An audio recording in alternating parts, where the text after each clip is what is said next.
Hi there and welcome. Good morning. My name is Jason, and the plant that I have to share with you right now is called Fremontadendron californicum, also known as the California Flannel Bush.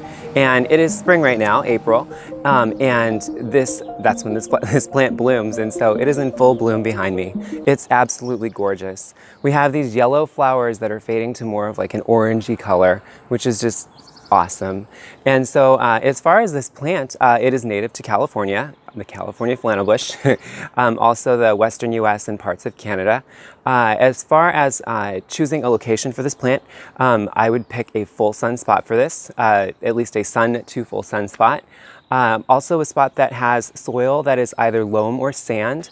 You want good drainage, and as you can see, this is actually on a slope, so the drainage is really great. If you did have clay soil, it might struggle, so you might want to really amend that and also make sure to plant it on a slope if you're going to try that.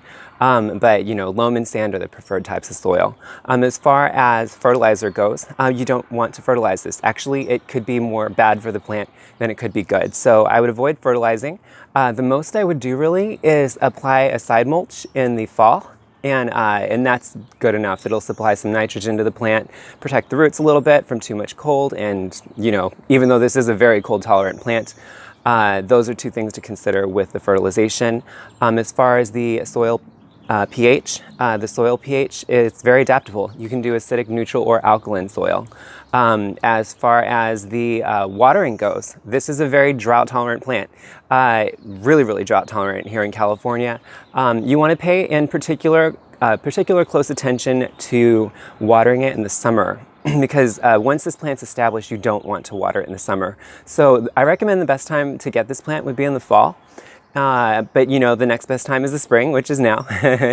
But just note that if you get it in the spring, to make sure that you pay closer attention to the watering over the summer. You do want to give it semi-regular watering the first year, and even the second year. Just pay close attention to it, that you're not overwatering it.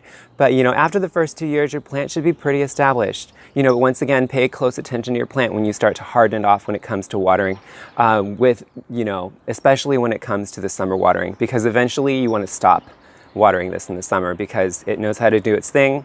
It's not so good at, being overwatered in the summer, or just having water in the summer. It used to us not intervening and it doing its own thing in the summer. So keep that in mind with this plant. As far as the size, it grows into a very oval vase-like shape. It gets about 18 to 20 feet tall and about 12 feet wide. That's the type of size you're expecting with this. When it comes to pruning, I'd recommend pruning this after the flowering is done, in either mid or late summer. And I recommend not pruning more than a third of the plant back at one time. This plant is not the quickest healer, so you do want to prune it in drier weather, and that's why I recommend the more like the late summer, actually, when it comes to pruning, and make sure to prune it when it's dry. So, and also I would avoid pruning larger branches on the bottom, and I would prune more of smaller branches. This plant isn't the quickest healer, so, when you make cuts on the plant, it takes a while for those to seal. So that's another reason you want to avoid pruning this in wet weather. But yeah, as far as fun facts about this plant, the deer don't touch this thing, or at least they haven't. I'm sure they can if they wanted to, but they don't. The gophers here haven't bothered it. I can't really make any promises that they'll leave your bush alone, especially if you plant a new one. But for the most part, this is doing fine right here.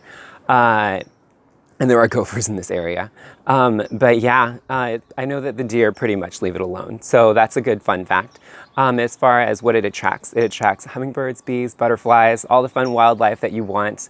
A note to also keep in mind, when you do prune this plant, make sure that you wear protective goggles, a mask, and also some gloves. Kind of like grocery shopping is nowadays. But anyways, you want to do that because there's fuzzy hairs on the leaves, and also on the capsules. Once these flowers dry, there's these fuzzy hairs all over the leaves, and those are lung and skin irritants. So you want to wear the gloves, to prevent from getting them all stickery all over your hands, and then you want to keep them out of your lungs. So I would wear a mask, and then also out of your eyes, so wear some goggles.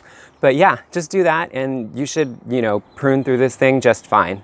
But yeah, I think I've covered everything about this. If there's any questions that maybe you have about this plant that I didn't cover in this video, please feel free to let me know in the comments below. And once again, this is Fremontadendron californicum, also known as the California Flannel Bush, and my name is Jason. Thanks so much for hanging out.